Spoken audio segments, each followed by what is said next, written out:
Rory McDonell here. He is co-owner of Parabellum and head coach of Parabellum, one of the best MMA gyms in Ontario. Thanks for having me, Brandon. Thanks for being here, brother. So you had a great weekend. Obviously, we were talking about this prior because you're the head coach there. So you had a couple fighters fight in Windsor this weekend. Yep. Yeah, we had three of our pros fight in Windsor for BTC.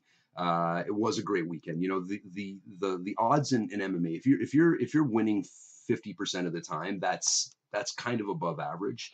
We had all three of our guys win, really dominant performances, which is fantastic. Aaron Jeffrey, who's an incredible athlete, had probably the most disciplined, intelligent performance I've ever seen him have, but maybe one of the most disciplined performances I've ever been a part of. It was What that look outstanding. like?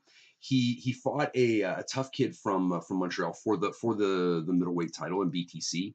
And the game plan was to wrestle this guy, but not to take him down, right? Because that can be dangerous as well. But to make him carry Aaron's weight for 10, 15 minutes, start to grind him down and exhaust him, and that's not always a popular strategy with the fans. So about halfway through the third round, he was starting to get booed. He was active. He was controlling against the cage, beating him up on the inside, but not in a really dramatic way.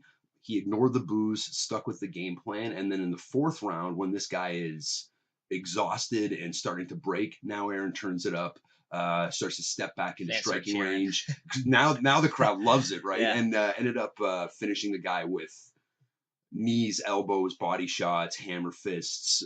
Just broke him emotionally, and then finished him. I had a conversation with one of my buddies the other day about how to play chess. Yeah. And I say, I always play chess to kill the king, right? I don't need to collect pieces. I'm there to kill the king.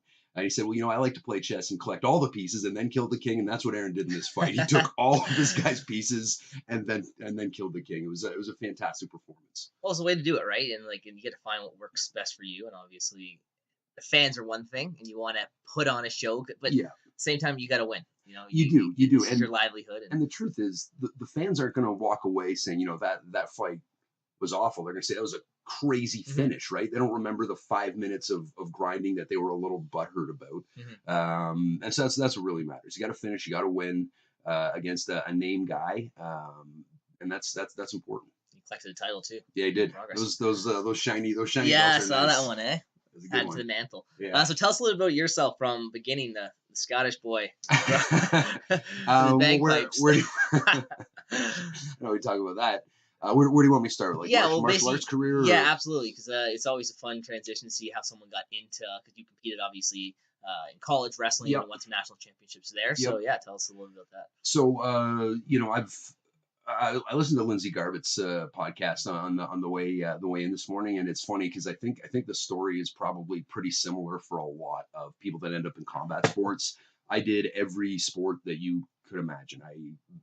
Mostly baseball, hockey, rugby, soccer, skiing, diving, swimming, track and field, everything, and I was pretty Renaissance. Yeah, well, more like I was looking for something I didn't suck at, and I tried everything without a whole lot of luck.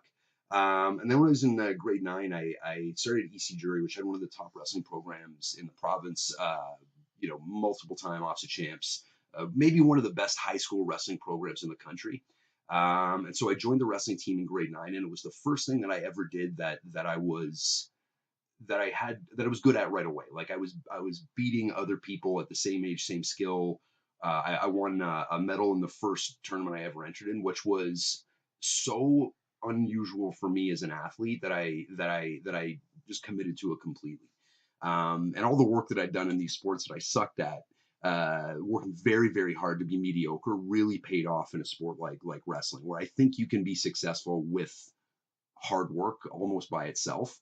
And then I wrestled all through high school, all through university, and that's what kind of led to MMA. Yeah. So how did you choose? You went to University of Guelph, right? Yes, I did. Yeah. Were you focused on wrestling and education, or where was that line? Because I know for me, when I went to play sports, I just didn't give a shit the hell what I was studying. Yeah, I actually eventually I did. Yeah, I actually really do like the academic side as well. It's funny though, because what I took in school has nothing to do with my current profession, where the wrestling that I did in university absolutely does. So there you go. I took English literature and history. I did a double major, and I love that. I still study history. I still read all the time.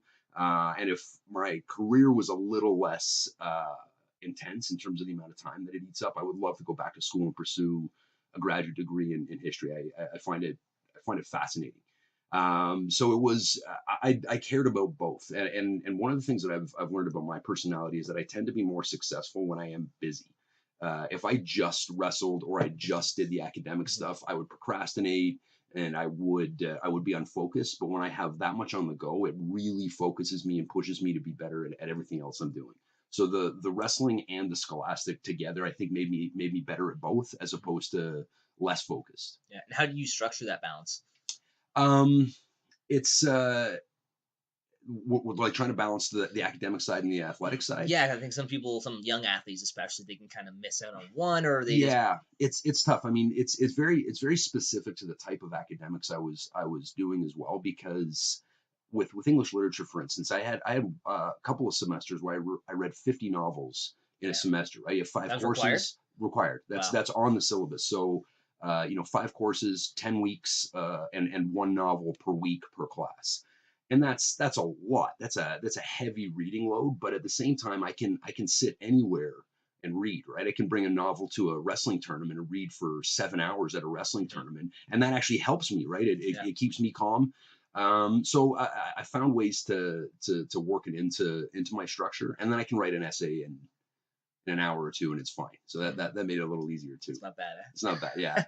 So then after that, then you got into MMA after college. So what was that process like?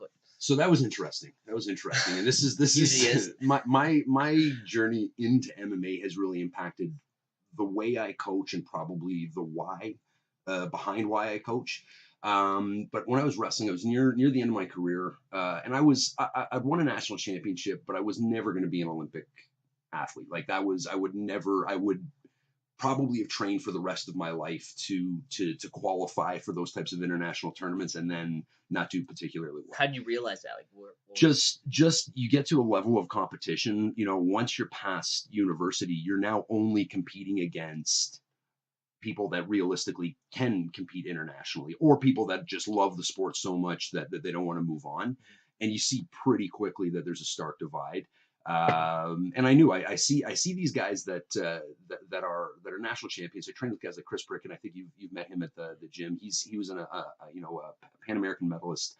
Made the Olympic team, and I would score a handful of points on him in a week, and I would feel great when I did it. But I know he's 2 or 3 steps better than me, and he's kind of right at the cusp of being able to compete internationally. So it's just reality. So when I was thinking about what I wanted to do next competitively, we started having some MMA fighters show up at the university to train with us, because that's when it was started to become clear that you had to wrestle if you're going to fight in MMA. So I had Jeff Jocelyn, who's one of the pioneer Canadian MMA fighters. He's one of the first Canadian fighters to make it into the UFC. That's in the modern era, I should say. Yeah. So he came to Guelph, and we started wrestling, and we had a good exchange. So he said, "Why don't you come out to my gym? I'll work some jiu-jitsu and boxing with you. You can keep being a wrestling partner for me, and everybody gets better." So you had me, hello, I'm in. And then so that was kind of how I started training MMA. I went to Jeff's school for a couple of weeks, and then I read about an MMA tryout. So I'm literally about 2 weeks into training. And I went to this MMA tryout just because I was in that mind frame, right? I'm doing this. I'm going to jump in with both feet. And the tryout was in the basement of a hotel. And I fought 4 guys, MMA gloves, no headgear. So the tryout was a legit fight. It was a fist fight. And it's like, thinking back about it, if I knew then what I know now, there is 0 chance I would ever go into it. I wouldn't allow anybody that I care about to go into this.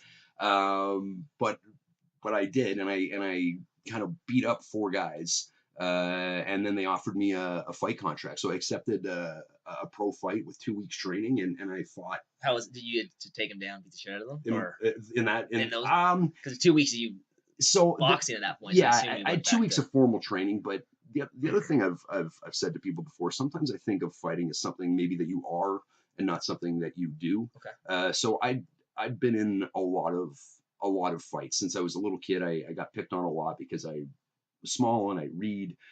So people wanted to take my lunch money, and I would always fight. I would always fight back. So I had combat experience, and I think just being able to be calm in that experience and in that environment and not crumble goes a long way. Doesn't go quite as far in professional fights, which I found out. But yeah, and then I started to move into MMA from there. And how was that process? First fight was awful. I was knocked unconscious. But it's an important lesson. And one of the things that I think I've done is taken the mistakes that I've made in my career and applied that as a coach, so that my guys have better opportunities, safer opportunities. They're surrounded by people that care about them and want them to be safe, where I had nobody around me that cared that much, nobody around me that wanted to keep me safe, that would have that conversation that maybe this isn't a great idea. Maybe take 6 months to train and be a little bit more capable. But I'm also the type of person that if I fail at something, it doesn't deter me. It actually I find it deeply motivating. So rather than taking that and say, well, shit, that was stupid, should never have done that, I said, I have to be good at this. I have to understand this. I have to follow this through to the point that I can control this environment. And that's kind of what pushed me deeply into this industry. So is that something that you've always like brought with you, not only in sport but in life? Like, if you want to be able to control, I feel like for me that's a big aspect of, like, I want to be in control as much things as I can be in control of. Yeah. I don't want there to be like external factors dictating if I'm successful or failure, Yes. or if I feel good about myself or I don't feel good about myself. Yeah. If I can control that aspect, I'm gonna try to. Yeah, that's it's funny because the people that are attracted to MMA, and I mean, you train at Parabellum. I know that you're attracted to this sport as well, and probably for really similar reasons. There is so much chaos in a fight. There's so much that you can't control, that it's a balance between doing everything you can to control the variables that are controllable and letting everything else go. And that's one of the sources of, I think, of the deepest anxiety in fighters, is that I've done everything I can, but then there's 100 things that you can't control. Your opponent's performance. You saw the Robbie Lawler and Ben Askren fight. You can't control the ref or what they do, and they will make mistakes as well. And those are just variables that you have to be comfortable with. Lyndon Whitlock, one of my business partners, always said, we pack our own parachute, but then you jump out of the plane. And you have to be okay with that parachute probably opening, but there are always things that we can't control. We pack it ourselves, but at the same time, you're outside that plane. And that's the balance I think you have to strike. True. That's a good point, actually. And then from there, you had a couple. How long were you fighting for? I fought for 8-9 years, up and down. I fought some tough guys. Had some really cool opportunities in my career. I did a fight in Afghanistan on the Air Force base for the troops, which was an amazing life experience. You and I have talked a little bit about the things that we read. We both read quite a bit of military history and military thought. That's one of the things that I studied in university. So being in an active war zone, and getting the opportunity to speak to Peter MacKay, who was the cabinet minister for the Defense Department, and the General Latinchuk, who was the head of the Allied forces, and actually getting to speak to those guys in that environment was an incredible life experience. So what have you learned most from, if you were to say, like, some principles you've learned from reading like the military books and books on history? Because I think there's a lot of practicality in it. Yeah, that's true. That's actually the biggest reason I study history. Thucydides, who's a Greek historian, said that history is just philosophy by example, and I love that idea. I struggle to read abstract ideas. Some of the discussions that go on, like Plato and Socrates, it's interesting, but I also get lost in the kind of the thoughts, where when you're reading history, you can look at an example of how somebody behaved, and that reflects the philosophy. So, we've talked a little bit about Marcus Aurelius and Stoicism. That was a Stoic philosopher who also was the leader of a massive empire, and seeing how he applied a Stoic philosophy in that leadership role is something that I find very interesting, very helpful. You know, Caesar and Napoleon are two guys that I've read an immense amount about. And both of those guys believe that one of the best ways to lead is from the front, sharing the trials and the tribulations of your soldiers, showing them that you are a leader, not a boss. And those ideas are fundamentally connected to how I lead at the gym and how I train my athletes. You know, if I wasn't injured, I would be on the mat training with guys all the time, bleeding with them, sweating with them, showing them that I love this sport as much as they do. And that adds a lot of credibility, because when you give guys advice and they see you doing it, I think they're more likely to follow through.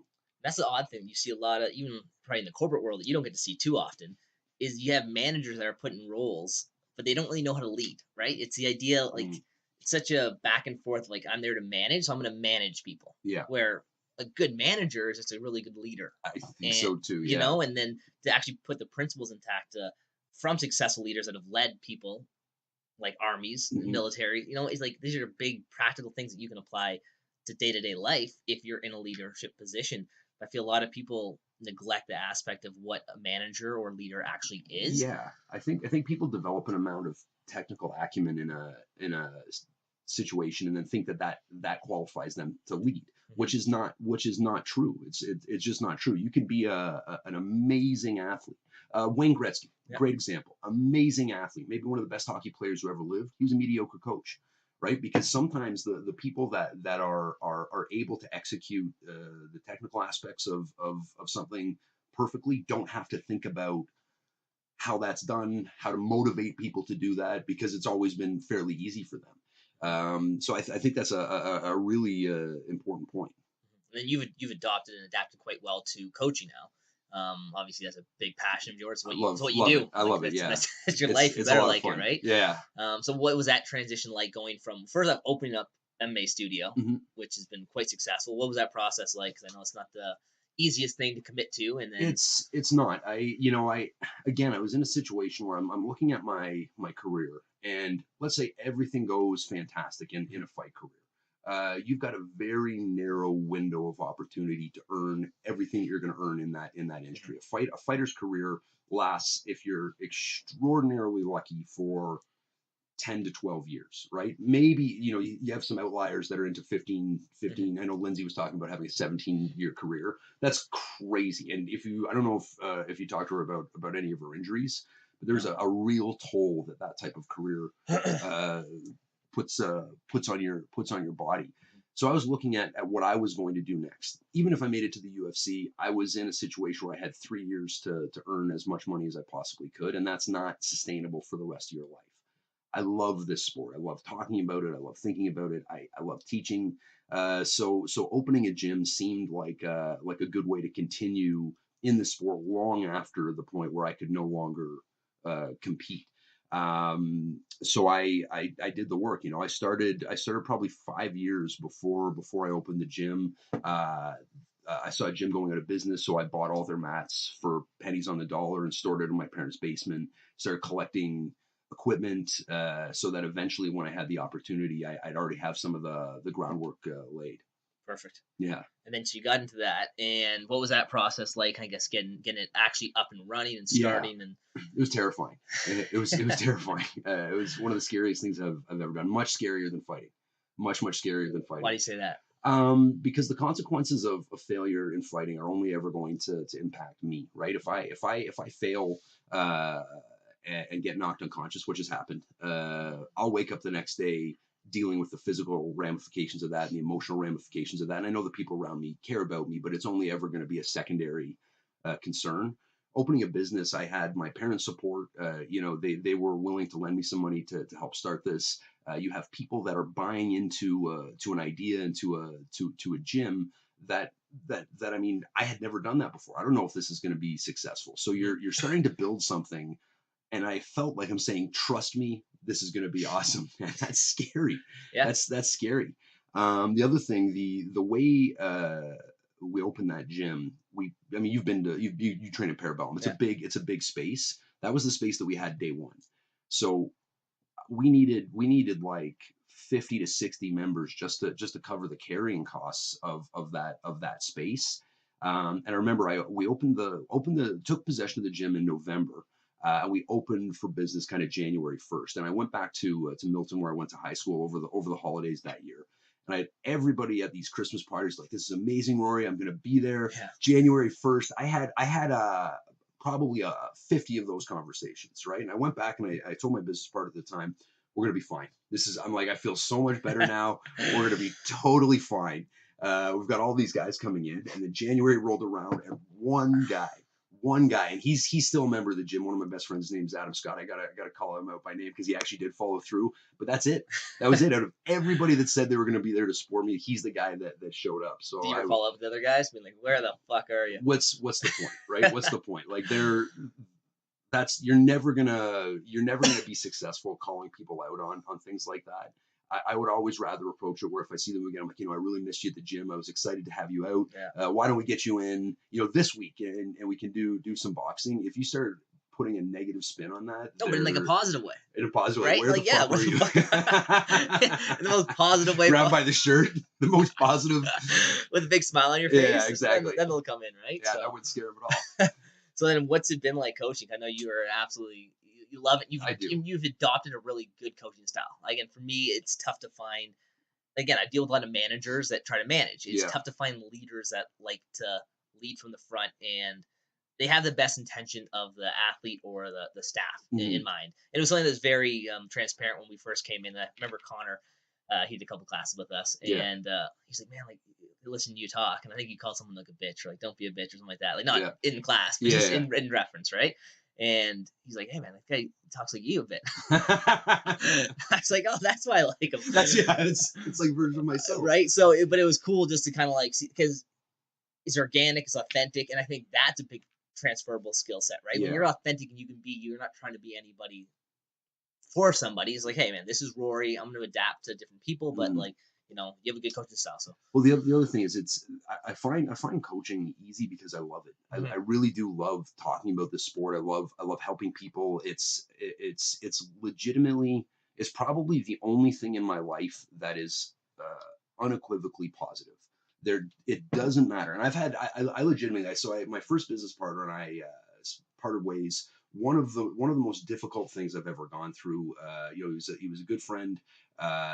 We were connected in a thousand ways. It was a divorce. It was legitimately as connected and intertwined as a divorce. And the day that started, I went into the gym and I still loved teaching. Like maybe the worst day of my life. And still went in and felt good teaching. So that's such an enormously positive thing to have in my life, and to know that it's there, that it makes me happy to just be in that environment. And I think that's what comes across as being so transparent, that it's never a self-serving situation. I always really legitimately do want the people in that room to be successful and to enjoy the process. Absolutely. And I think finding things that put you in that like kind of flow state, like you talked about, because it's critical. You want something that isn't completely exhausting when you're like me with technology. Like, to me, that's not a flow state. I'm just pissed the whole time. I'm low grade angry. Yeah. Even when it's working, it's I'm crazy, annoyed. right? I get it. We are similar. But then having like the aspect of, you want to be challenged, but you want time to fly.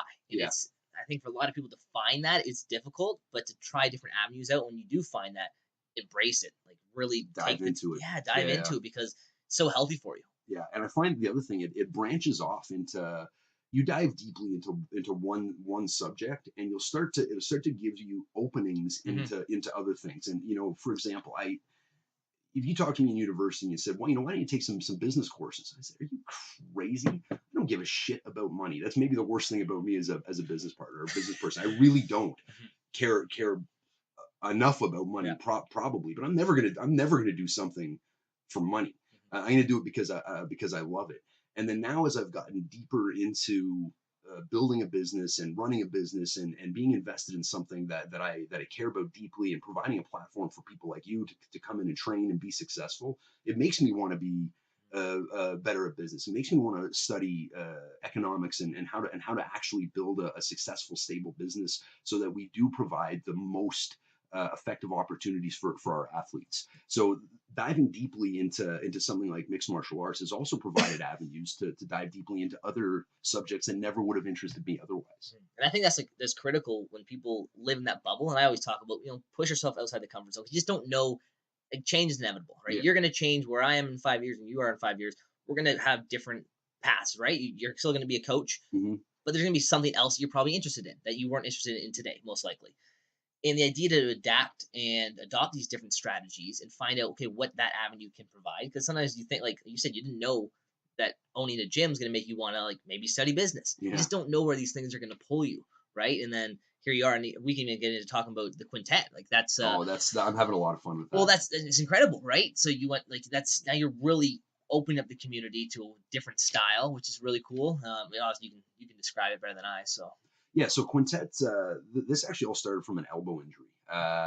In September, This is not a great story actually about how I injured it, but I was at a rugby game with my mom. I work with some rugby teams as a tackling coach, so I've been working with the Queens rugby team. I was watching them play. Beautiful Sunday afternoon. They won, so I jumped down on the pitch to congratulate them. And when I posted on the wall to jump down, my tricep tendon tore. And actually my tricep started to roll up in my arm. It was the most painful thing I've ever felt, because any other injury I've had, I mean, you're an athlete, when you got adrenaline going, I've had broken bones in a fight and not realized it until 45 minutes later when the adrenaline starts to wear off. You're like, oh, that's not good. This I felt right away. But it's a pretty invasive surgery to repair. I don't know if you remember, but I was in a cast from my shoulder to my wrist for 5 weeks, and then I'm in this robot arm that prevents movement. So I couldn't do the majority of the things that I'd been used to doing, and I don't like not contributing. Lucas, my business partner, Lyndon, my business partner, those guys. They are two of the hardest working guys I've ever met, and I love being partners with them. And I was in a situation where I'm sitting at home, and I know they're working, so I said I have to do something. I have to do something to contribute to the gym. I have to do something so I don't go insane. So I started planning this fight night, this quintet fight night. So a quintet is, it's actually a brainchild of Kazushi Sakuraba, who's one of my favorite old school fighters. He fought in Pride. Amazing. He's got the record for the longest MMA fight in world history. They call him the Gracie Killer. How long? It went to 6 15-minute rounds against Hoist Gracie. So an hour and a half. And there's more to this. The guy's a lunatic. This is one of the reasons everybody loves him. So he beat all these Gracies, tapped them out, broke their arms with Kimaras. And these are some of the best grapplers on earth that he's out grappling. So Hoist Gracie said, I'm the Gracie champion. I'm the UFC champion. I'm gonna protect the family honor, but it has to be the old school Gracie rules. No time limit. And Sakuraba says, okay. So instead of doing just an open ongoing fight, 6 15-minute rounds. And then after the 6th round, Hoist couldn't answer the bell. Wow. Sakuraba wins. The crazy thing about that, they did that during one of the Grand Prix. I don't know if you remember that in Pride days. Yeah. But you'd have multiple fights in a night. Sure. That was the first fight that Sakuraba had that night. No. And then he came back the same night and fought Igor Vochenchin, who at that time was the scariest, hardest hitting. He's like 5'4", 280-pound Russian that just murders people with these punches and knock Sakuraba out. It's like, props. How do you not love somebody with like, how do you find a jock to carry those balls? Like that's crazy. So love the guy.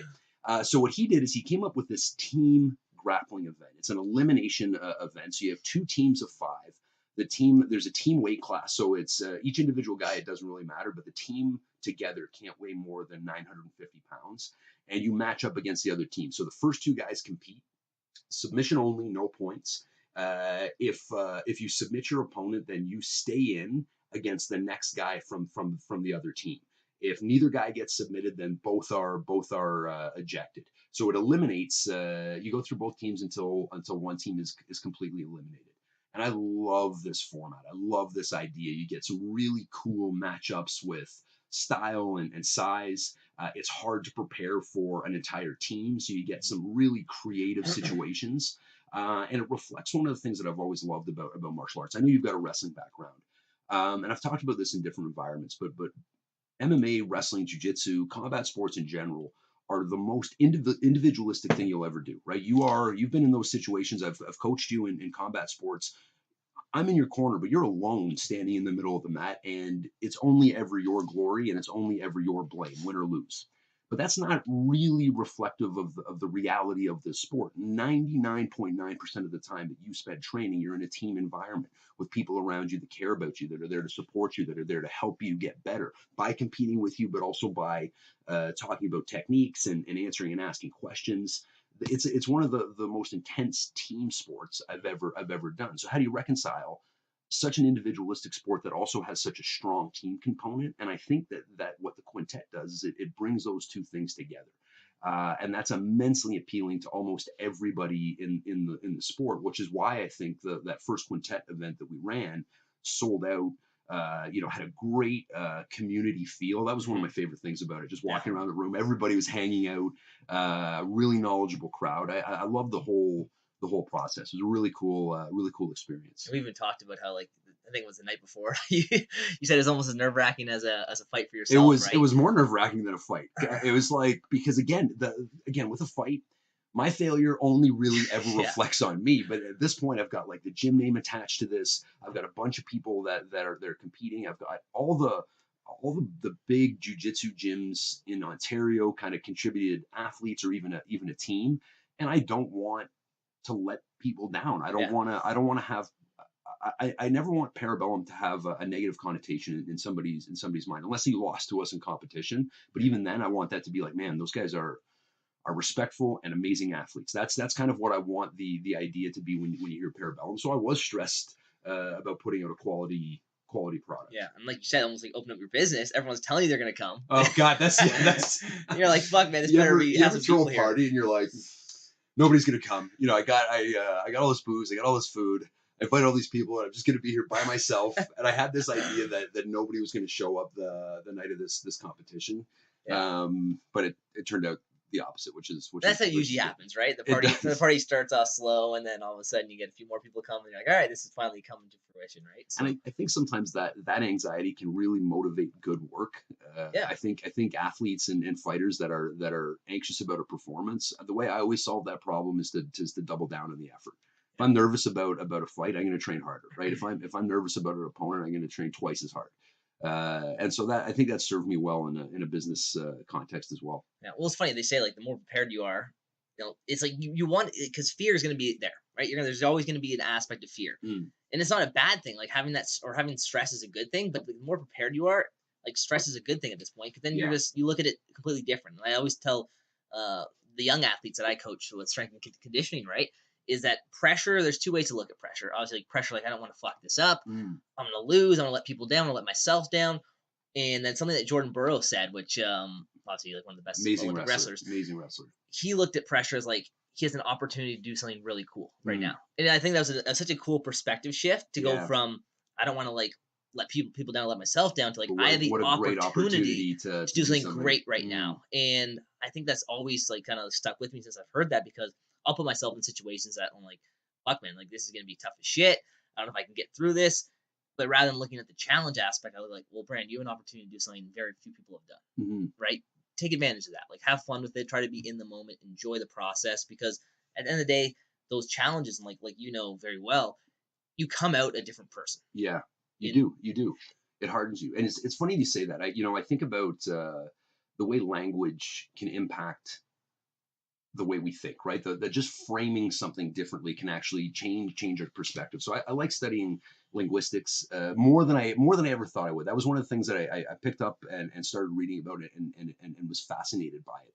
But there's a theory called the Sapir-Whorf theory. Have you ever seen the movie Arrivals? It's like an alien movie where this woman learns to speak to aliens. Anyways, it doesn't matter. But the Sapir-Whorf theory is that the language that you speak impacts the way that you approach and see the world. So the example that they give is that in Chinese, the word for crisis is the same as the word for opportunity. So exactly what you said about Jordan Burroughs, right? That the fact that the word itself is presented as an opportunity, fundamentally changes how you approach any scenario. Is this a crisis? This is going to be something negative, or is this an opportunity for me to do something great? It's a fascinating idea that we can change the way we frame a situation and then approach it from an entirely different angle. Yeah. So going off that, like for me, I know I've kind of programmed my internal dialogue through the things I listen to and the things I Hmm. study and the things I read, the things I do basically, right? Hmm. For you, have you found like through reading or well, I'm sure you have, but what best ways or practices have you used in order to program yourself? 'Cause I think a lot of people, it's easy to say. Yeah, It's like, hey, man, just think positive, yeah. right? It's like, okay, yeah, that's easy enough. But then people, the subconscious, what they listen to, what they hear, seeps in their subconscious, and all of a sudden they're thinking negative again. Like, what would you suggest in terms of like a programming? So there's I stumbled across a really interesting idea from Jordan Peterson, who Mhm. is he's a certainly polarizing thinker and speaker, and I don't unequivocally agree with everything that he says, but I do think that he says a lot of things that are true and interesting and always well thought out. You can disagree with him, but it's hard to fault his logic or his lines of thinking. And what he said is he talked about the way they program people to let go of phobias. And they've got this inoculation process where he talked about a guy being afraid of needles. And so, in the day one, they talk about needles and maybe they show him a picture of one. And then day two, they actually bring a needle into the room, but they leave it across the room. Day three, he touches it and so forth until he's at the point where he can actually get an injection without he doesn't have to enjoy it, but without freaking out the way people with a phobia does. And what Jordan Peterson said is that the process itself, how you do that, doesn't really matter. It's going to be different for almost every person, but the intention of getting over this fear, the willingness to do what it takes to get over this will mean that you will be successful eventually. So I think if you go into a situation with the sincere desire to change something, to change some aspect, or to frame something differently, the process almost will take care of itself. Do you know what I mean? Yeah, Like yeah. and I think that's important because the way that you change something in your life might not be the same way that I do, but the intention at the root of it is, I think, what really sparks that change. So you could say it's going off of like having like a very powerful reason behind Yes, what the you're doing. why Like, always matters more than the what, and that is something that I say technically as a coach, but also in a mind frame sense. Why you do anything matters more than what you do. mhm, The why is what's going to push you through the darkest times, right? If you have a good why, it doesn't matter how difficult things are, you will still find a way to get to the end. mhm. I think trying to find that why is just being self-aware a lot of the time. I think a lot of people are scared to look internally and kind of see what they're not, or Yeah, like because everyone, especially with social media nowadays, we put out a front of who we are, what we want to be, who we even think we are, but internally we don't want to actually admit, okay, this is the real Brandon or this is the real Rory, because yeah, it's scary, it's embarrassing maybe. We're like, fuck, man, like I'm not as successful, I'm not yeah. where I want to be, and so it's easier to front. It is. It is. I mean, I think about some of my failures. Talking about my first fight and being knocked out in that first fight. There's very little that is more humiliating for a fighter than being knocked unconscious. And that was my first fight, and everybody in the world that I love came out to watch it. Some of the people in my life were kind of shitty about that. They thought it was funny, and made some comments. And it's very difficult to approach that kind of failure objectively when you're dealing with that. But it is important. It is important to objectively look at yourself. I think that's why it's so important to try new things constantly as Mhm. well, because it gives you more data Yeah, to understand what you're going to be good at, what you need to work on, and what you're maybe very good at right now. yeah. I think obviously like we're in the age of anxiety and depression. Right? Yeah. This is like the is what it is, right? A lot of people go through it, and how to rectify that. I think that it is embracing kind of what you need to fix, because it's easy to keep running from the problem. But if you want to fix that problem internally, you need to address exactly what the issue is. Like, Mm, what aren't you happy with? What can be fixed? What structure isn't working?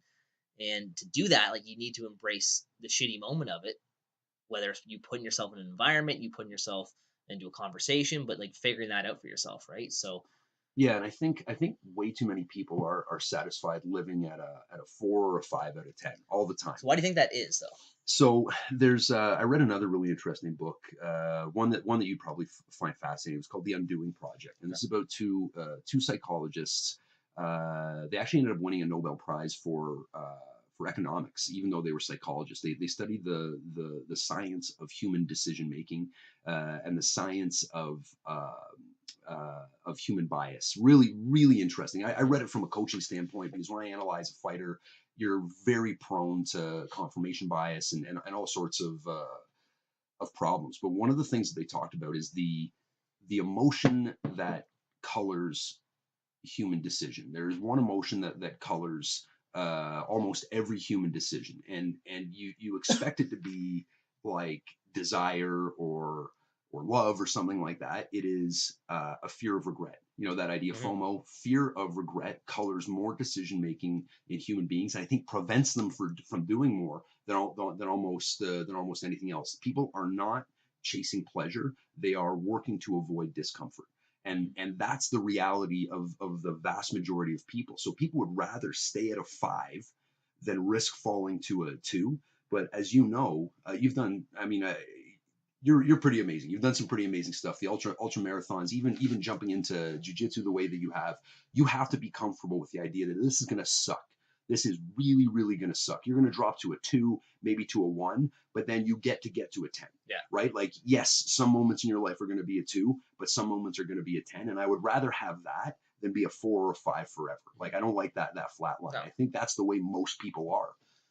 Like, it's going off to like the pain and pleasure thing, right? Yeah. This is just so fascinating, right? Because like if you start associating, there's gonna be so much pain with this certain event long term, then you're gonna address it, right? Just like if there's gonna be a lot of pleasure with the so like the long term result's gonna be so pleasurable, Yeah. that drives you. So there's reasons I do ultra marathons. They absolutely suck. I want to quit them while I'm in them. Obviously. I wouldn't run if my house is on fire. So it's mind boggling. Right, but like there's so much pain involved.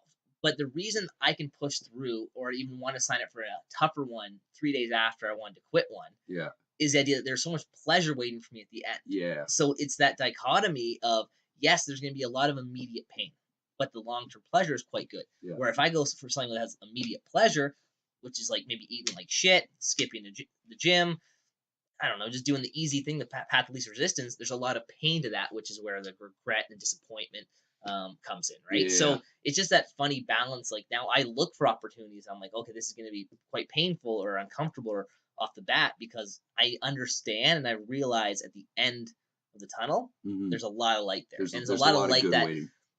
Exactly. A lot of people don't even give themselves a chance to realize and come to fruition, which is sad, unfortunately, right? Yeah. You try telling people like, and like you're not supposed to feel like this. You know, there actually is an aspect for you to kind of get to where you can feel really good internally and externally and have these different, you know, feelings of success and accomplishment and achievement that a lot of people don't even give themselves a chance to see through, right? Well, I think the modern world tries to insulate people against failure a lot. I think that's kind of with the participation ribbon culture, and I think you know what I mean when I say that. That's pervasive everywhere.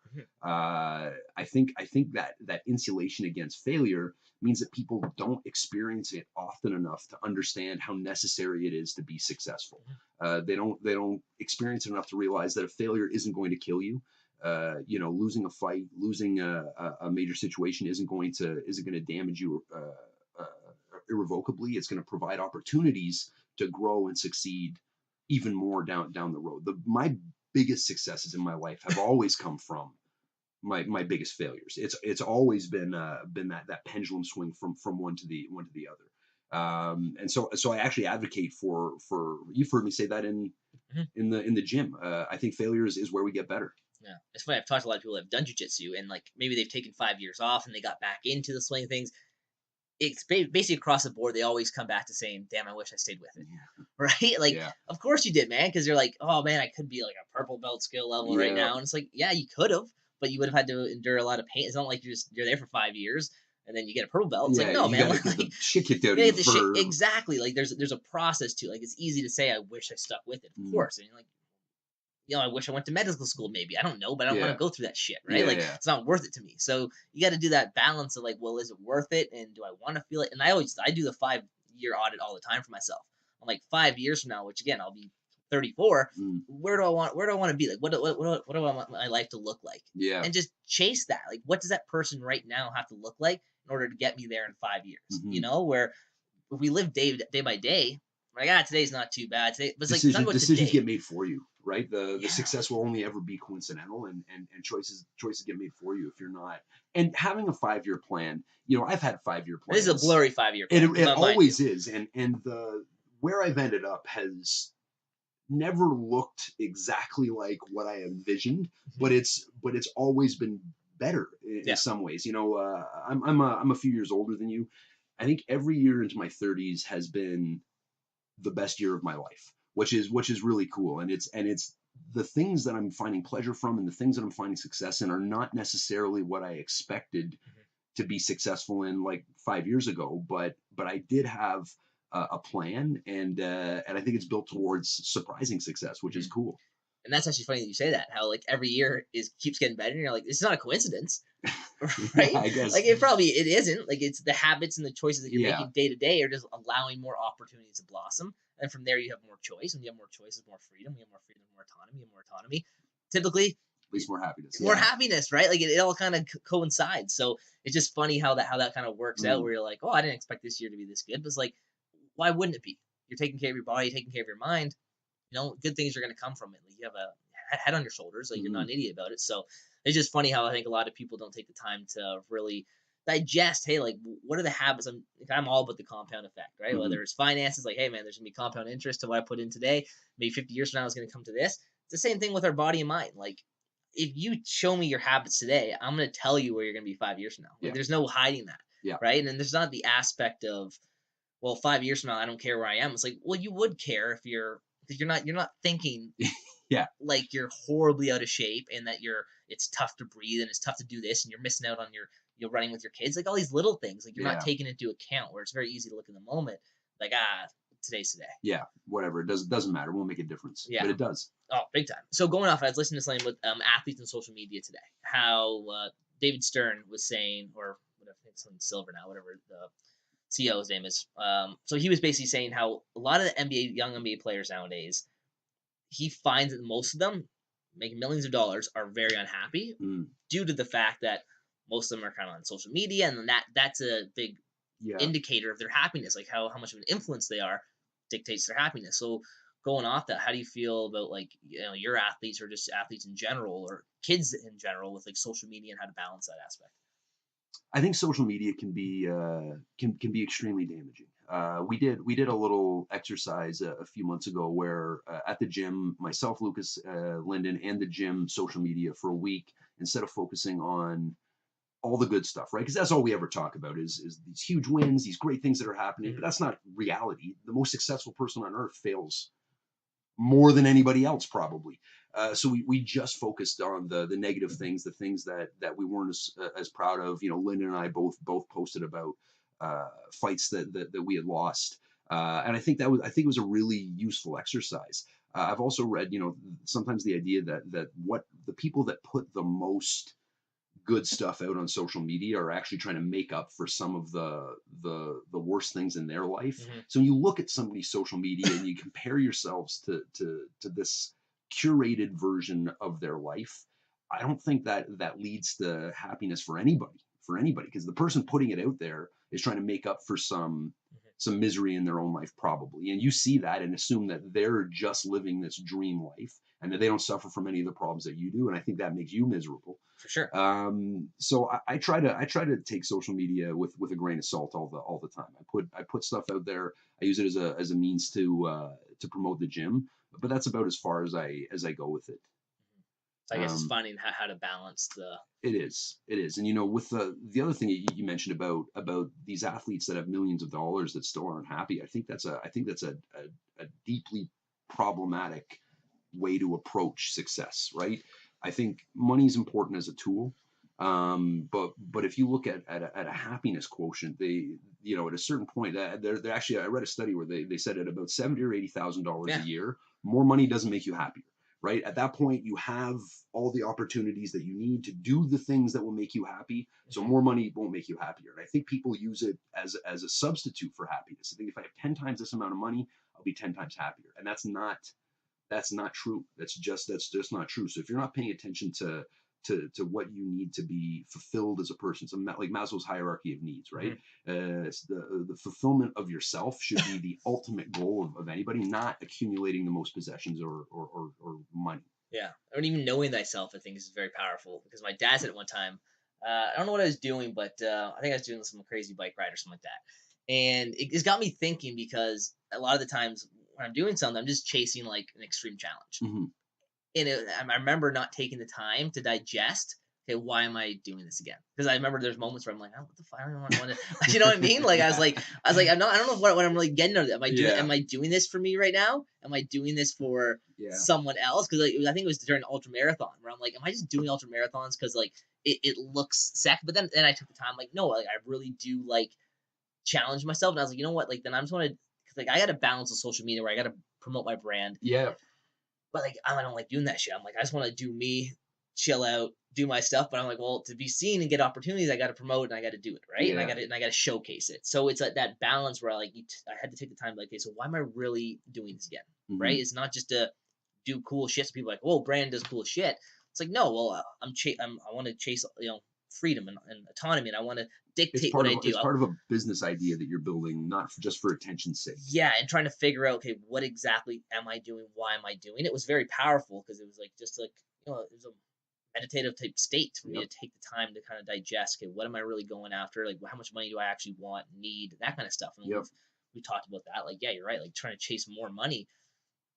It's important. Money's, but it should only ever be a tool. It should only ever be a tool to accomplish and do more things. It should never be an end unto itself.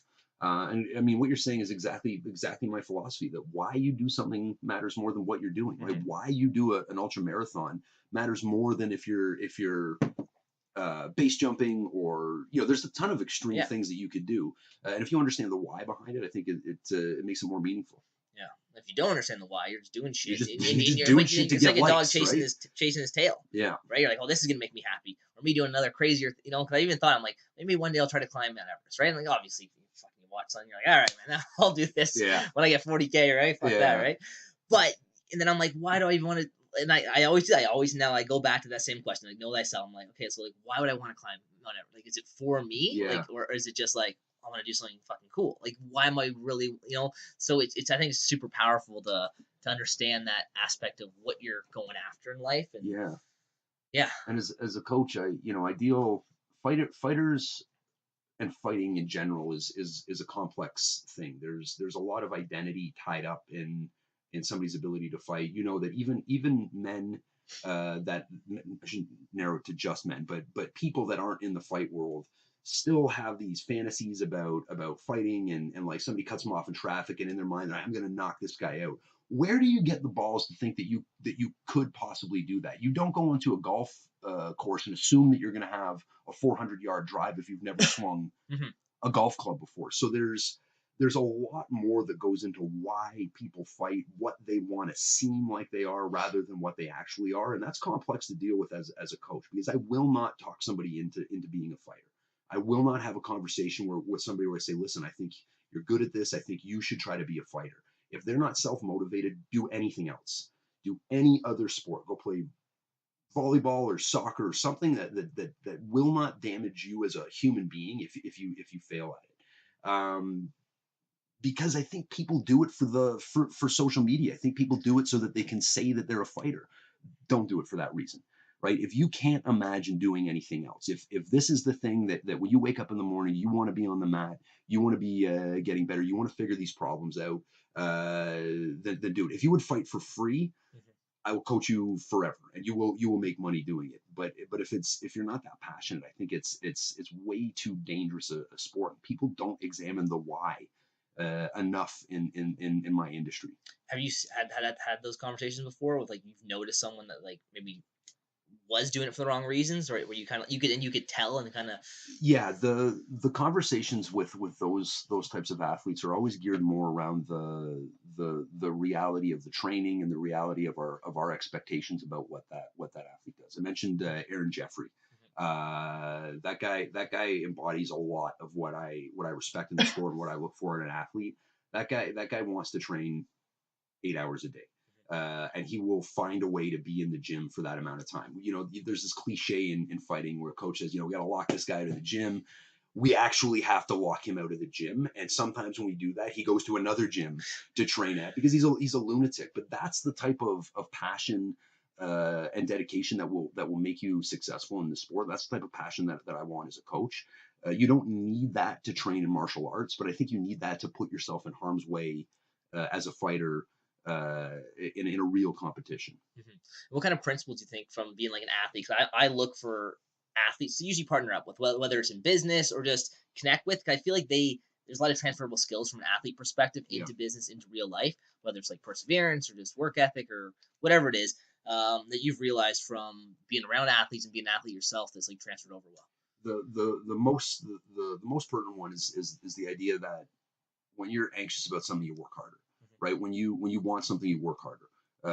When you don't know what else to do, you put your nose down and you work harder. And that, I've surrounded myself with people that are that way. And you can make a lot of mistakes. You can do things incorrectly, but if you're willing to do the work, if you're willing to show up and be there, I think those problems are very manageable and iron out. If you have expectations that aren't surrounding hard work, I think that gets problematic. And not every athlete is that way, but the athletes that I respect and the ones that I've chosen to partner with and go into business with absolutely have that attitude. Like I said, Lucas and Lyndon, my partners, are two of the hardest working human beings I've ever met, and not just with business, but with their own pursuits as well. If they're passionate about something, they will dive into that 150%, and I find it motivating to work with those guys. Yeah. And that's big, right? To have those people around you, because, like you said, we're not always 1000% motivated. We're gonna have our days where we're a little bit, down or lethargic or whatever it is, right? And to have other people like that just for their general character build you up and kind of like, all right, man, like just this is what it's all about, right? Yep. And you're back on the groove, and they lead by example, right? They lead by example. Where there's been times where any one of us has had other things going on, and you maybe aren't putting in quite as much at the gym, and none of us say anything to each other. You just show up and you do your job, and all of us, nobody in that environment wants to be the no, anchor, of course not. right? Everybody wants to be the one pushing ahead, and you have three guys competing to be the hardest working person in the It's not a bad business room. model, It's not right? a bad business model at all. Especially because we respect each other and we don't step on each other's toes in terms of the different projects that we're working on. So it's a great environment. It's a great environment. And going off the projects, you have quintet too. I just want to make sure we get. Yes, that's coming up. So that's June 21st. That's going to be in Oakville. It's a really cool venue. I went and looked at it the other day. It's called the pool around it. Yeah, if you go off the edge, you're in the water with the sharks. No, it's so it's at a place called the Meeting House, which is actually an Anabaptist church that looks nothing at all like a church. It's in this huge warehouse, and they've put millions of dollars into this facility.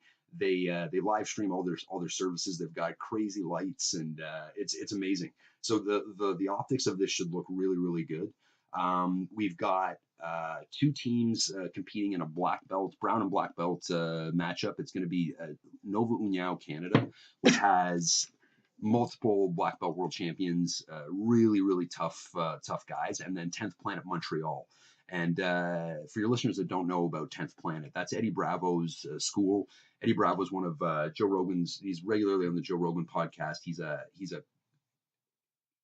weird guy. I really like his ideas, but he's got a lot of ideas. He's got a lot of ideas, and I think when you listen to him, it can be easy to dismiss him as a bit of a conspiracy theorist quack. And there is certainly that component to his personality, but he's also created an extremely creative jiu-jitsu style. Focuses on no-gi. I play a lot of his system called Rubber Guard, and you get some of the most exciting, creative competitors coming from this system. So Montreal right now is in a situation where there's a jiu-jitsu ban in Quebec. There's a bit of a bureaucratic tug of war going on. Yeah, because they said there's no governing body. It's a combat sport and there's no governing body. So the gaming commission. Is wrestling ban there? Like no, because there's FILA is a international governing body, and they said there's no single unified jiu-jitsu provincial sport organization to administer this. Ontario went through something very similar over the past couple of years. It got ugly. People were calling cops on each other when they were running tournaments. Like, and the only people that get hurt are the athletes. But now Ontario's got the Ontario Jiu-Jitsu Association, so we're covered.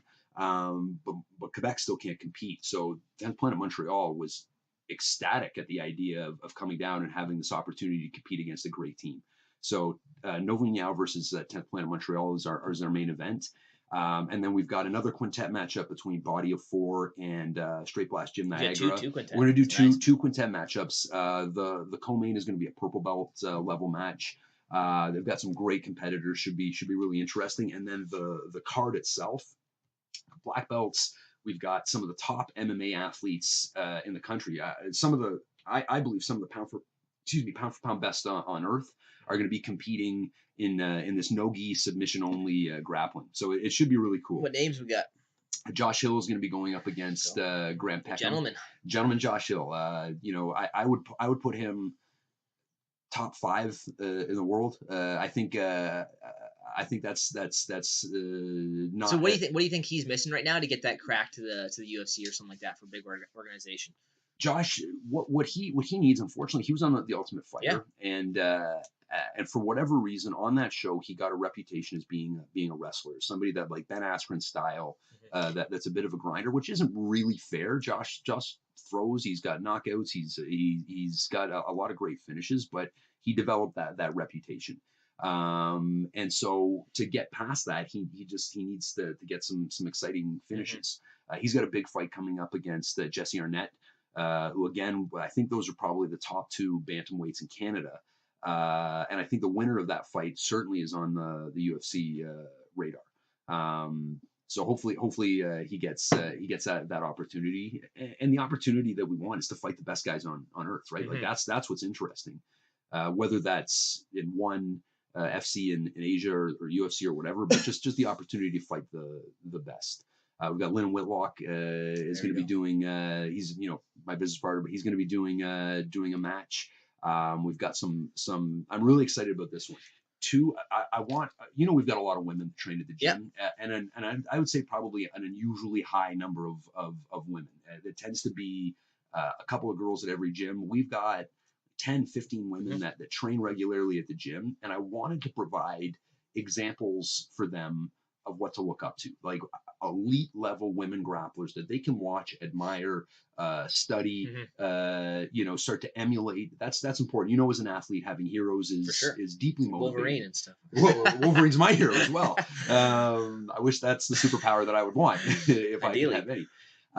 But I've got 2 women's, Janine McIver and Chelsea Ferrando, who are both Pan American champions, both elite level, and not elite within Canada, internationally elite level women that are going to be competing against one another. Really excited about that match, and those are world beaters. So the fact that we've got that on this card to showcase, I'm very excited about. Oh, and we're gonna have another freestyle wrestling. I was gonna say you gotta get some wrestling. I know you've got a wrestling background. It's just fun to watch those. Those big meatheads throw each other around. Yeah, it was great.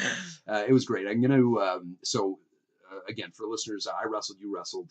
I'm trying to showcase some of my own interests in this environment, and wrestling.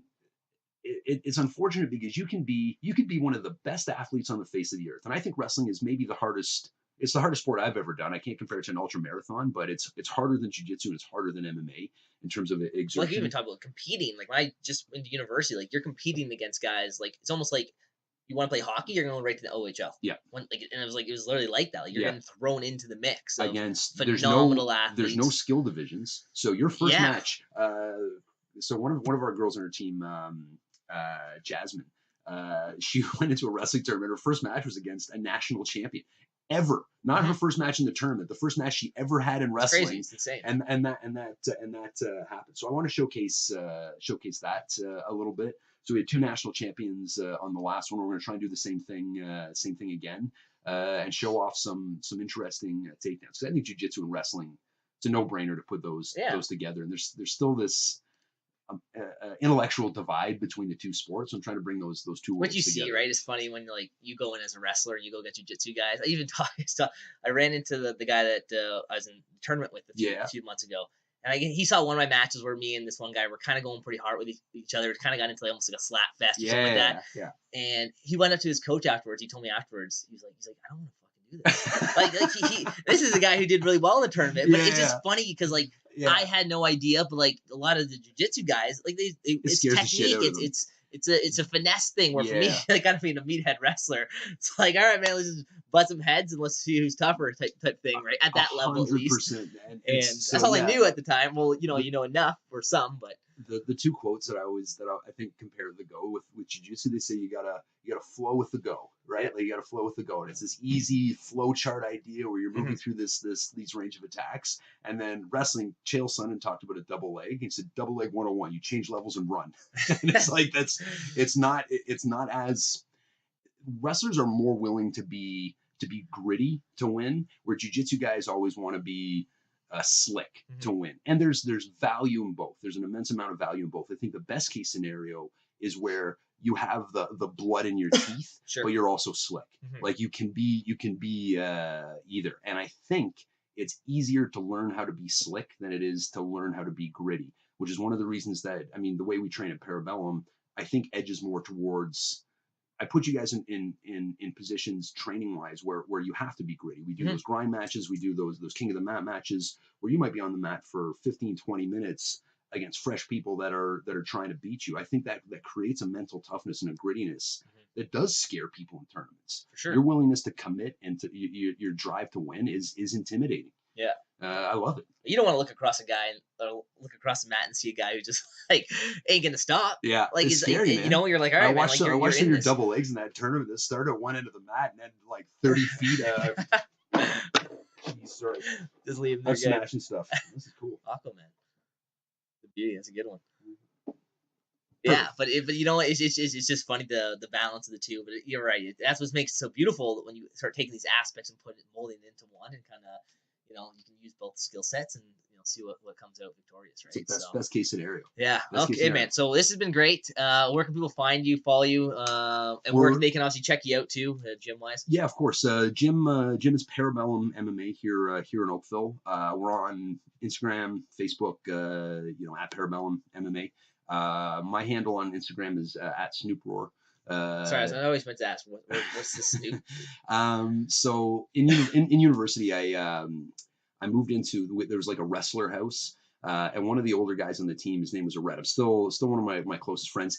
So at Quintet, he was the big black guy in the red suit with the red bowler hat. Okay. So all my friends were the idiots wearing the jackass suits. So he came in looking like Biggie Smalls. But I moved into his house, and his name's Red. Everybody called him O-Dog. And so the nickname of this house was the Dog Pound. And that's so awesome. when I moved in, he's like, your name's not Rory anymore. Now it's Snoop Rory Roar. That's awesome. So it's it was a stupid joke. But I started just like on like my Hotmail account was like Snoop Roar. So it just transferred over. That was like 15, 16 years ago. I don't know. It's just funny. Yeah. So at Snoop Roar, Parabellum Quintet, we've got a website, Instagram, Facebook, same thing. Parabellum Quintet, like the five. Yeah. There you go. That's awesome, man. Dude, thanks so much for having me. This is a lot of fun. Absolutely. It's a lot of fun. All right, buddy.